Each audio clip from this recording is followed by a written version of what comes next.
When Vibe 105 reps, the whole city takes notice. We Reppin' is a northern salute to the top talents coming out the city and across Canada. If you're reppin', we're reppin'.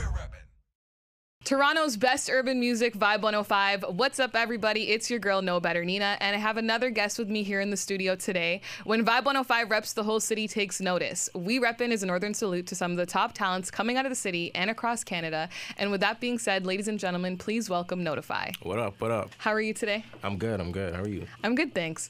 So I always got to ask people this when I notice their name doesn't sound like it could be a play on their actual name. So why the name Notifi? Where'd it come from? It's nothing crazy. I was just going through my notifications on SoundCloud. That's how it came about. I saw it. I was looking for a name. I was like, you know what? Notify. I don't know. Kind of sounds all right. And how come you did it with an I and not a Y? Because it's already taken by somebody else. Okay, gotcha. So I just changed it up. Okay. And so when you first came out, your identity was kind of hidden. Was that a marketing choice or was it a personal thing, like to keep it hidden? A bit of both. Mm-hmm.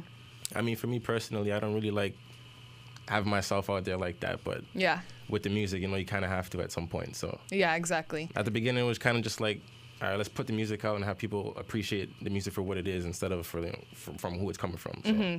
Yeah, but I feel like nowadays being an artist is like a collaboration of music, social media, like 100%, all that 100%. stuff mixed together, right? So you're originally from Montreal, right? I was born there, yeah. Okay, and so you came here at a very young age. Obviously today Montreal does have a music scene, but it's definitely not as big as Toronto's. Do you think if you stayed in Montreal, you would have still been encouraged to pursue this dream of yours, or do you feel like you were more inspired to do that here in Toronto with the music scene? Probably not, because I started making music because my boy, he was making music. Okay. And he was like, yo, let's go make a record. So, I mean, I wouldn't have had my boy in Montreal, right? So yeah. I probably wouldn't have came about. But yeah, exactly. And who is that boy? My C major. Okay, gotcha. Yeah. And most kids grow up and change their plans for what they want to do when they get older a million times. I wanted to be a nurse, but we're not sitting in a hospital. So was this always something that you wanted to do, or was it kind of something you just like randomly were like, one day I think I want to pursue music? Well, when I started, it was all just fun, right? Just a kid, just making music, whatever. But then it got to a point where it was like, I kind of like this, you know, this is what I want to do. So I kind of took it seriously maybe around 16, 17. Okay. And I was like, all right, well, this is what I'm going to do. I'm going to focus on it. I'm just going to make it work. Yeah. And so when exactly did you start? Like, I started, I was like 12, 13 maybe. Okay. But I grew up in church playing the drums and whatnot, so I was always like musically inclined. Yeah, so, exactly. I mean, okay. Came together pretty good. And so you have 3 music videos out, the first one being for Won't Get Lonely and your latest one for First Flight Out. What's your involvement like in terms of the creative process when it comes to making these visuals for your songs? I always like to give the directors like a lot of leeway. I don't like to step on toes because I know like with my craft, what I do, I don't like anybody telling me what to do or how to sound, right? So when they have a vision for the video, I like to let them explore all the possibilities, and then I'll go in and I'll tweak certain parts that I would like, you know, it to be. But yeah, to kind of give it like your personal touch. 100%. But like most of the time, I just let them do what they gotta do. Okay. And out of the 3 videos that you have out right now, which one's your favorite? My favorite? I'd have to say Lonely was my favorite, just because of who I got to work with on that and just the aesthetics of it. But I think Wave, that might have been the funner. That was my favorite of the one 3. Too. Yeah, definitely. Drama girls exhausted. Your love I've been dodging. Feel like I've been falling. Yeah. Ease your mind, baby. Me and you, baby. I'ma turn it around, baby. Been on your mind all the time lately.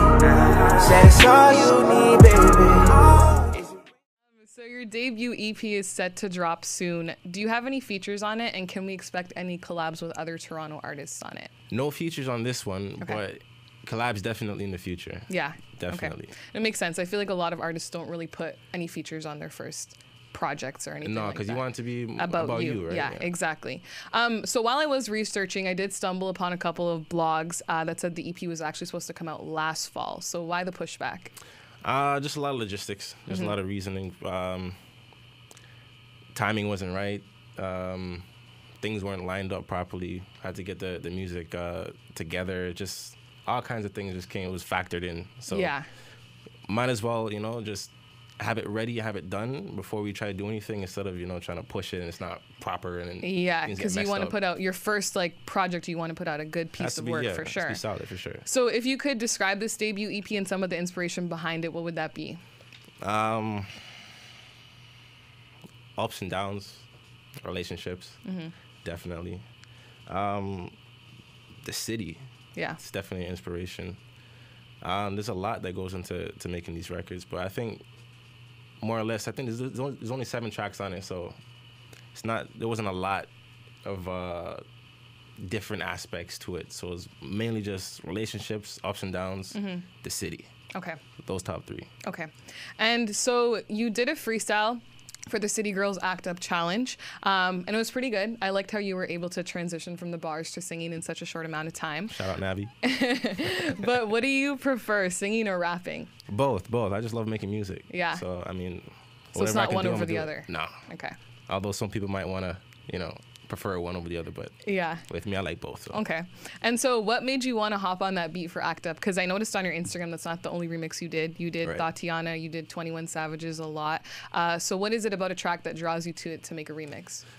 First of all, I have to like it. Okay. But more like you were talking about with social media, it's kind of like what's trending, what's hot. So it's like, you're not going to hop on a beat from a song that's like 10 years old because nobody's listening to it, right? Yeah. So we kind of just went through, all right, what's hot, what's not, and we kind of picked out what I liked and then went from there.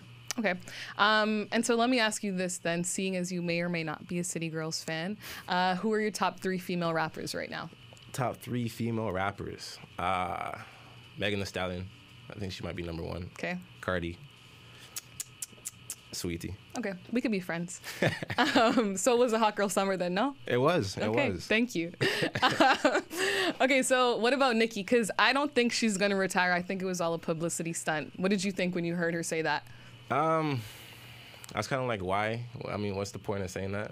But then a lot of artists in the past have said that, and they haven't actually retired.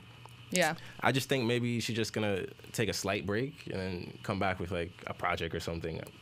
I don't know, but yeah. I don't think she's going to retire for forever. Yeah.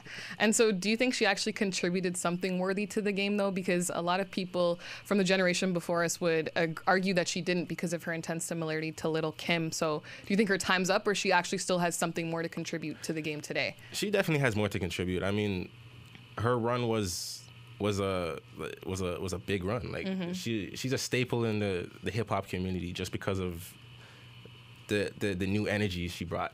Yeah. Right? So it's like, away from Kim, who else was doing anything female-wise in the rap game? Yeah.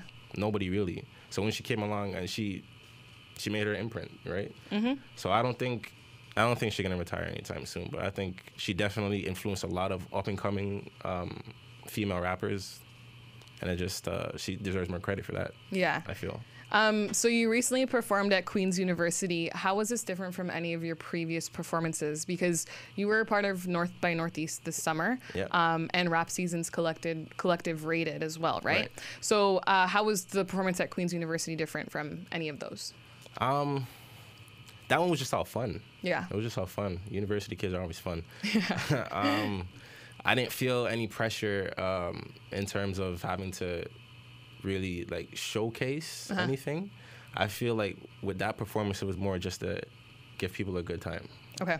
Yeah. So. Gotcha. And so, what was your first ever performance that you did?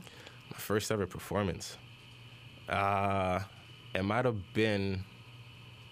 I think it might have been at Speak Your Piece. Okay. No, it wasn't. It was at Sin Cycle. Okay. Downtown. Yeah. Off of Spadina, I believe. Yeah.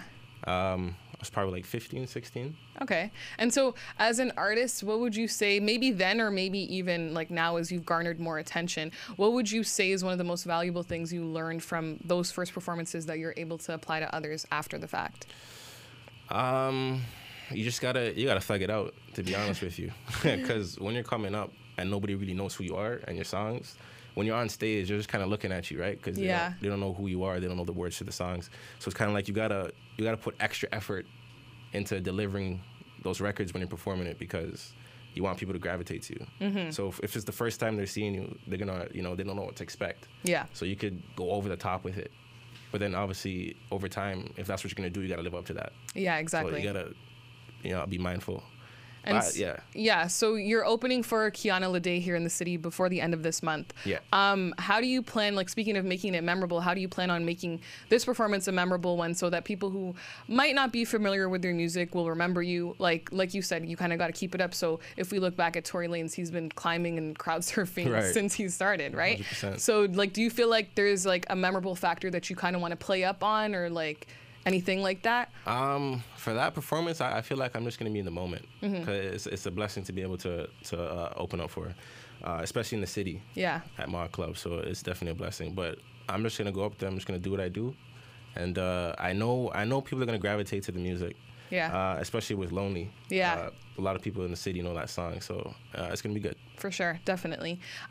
So you recently released the track Strangers, and it's not what I expected from you, but not in a bad way. The cover art's kind of gloomy, and the title makes it seem like it might be something mellow and melodic like we're used to with you, but it's actually really up-tempo and upbeat. So what inspired that track? For that record, I think I made that record maybe a year and a half ago. That was just the beat off rip. Something just drew me to it. Yeah. I don't know what it is. Just when I hear beats and I like them, I just gotta go on them. Doesn't matter what it is. Yeah, because I feel like that's the first like real like upbeat, like really upbeat song that I've heard 100%, from you. 100%. Yeah. But I have tons of those, but they're not like that. Because that's more to the pop side. Yeah, I have exactly. some that's more R&B. I have some that's more hip hop. So it's kind of like the infused, but it's like I make it work. Yeah. So you said you created that track like a year and a half ago. Why'd you wait so long to put it out? Just wasn't time. But we got records in the vault just waiting to come out. It's gotta be planned. You gotta do what we gotta do first. Yeah, no, for sure. So you just released Strangers, but what can we expect from you next? Well, the EP's coming out 27th of this month. After that, I got a couple more shorter EPs, maybe like 3-4 track EPs that I want to drop. A few shows, and then after that, we're just gonna do it again. Okay. And so where can people find you on social media and check out all of your music? On Instagram, you can find me at Notifi. With an I? With an I, yeah, not a Y. SoundCloud, The Real Notifi, with an I. Twitter, Just Notifi. And that's pretty much it for socials. And then your music? And then my music is just Apple, Spotify, Deezer, Tidal. Okay. Gotcha. Yeah. Be sure to keep it locked right here to Vibe 105 for the rest of the afternoon vibe. And make sure to check out Notifi's music on all streaming services. If you're repping, we're repping.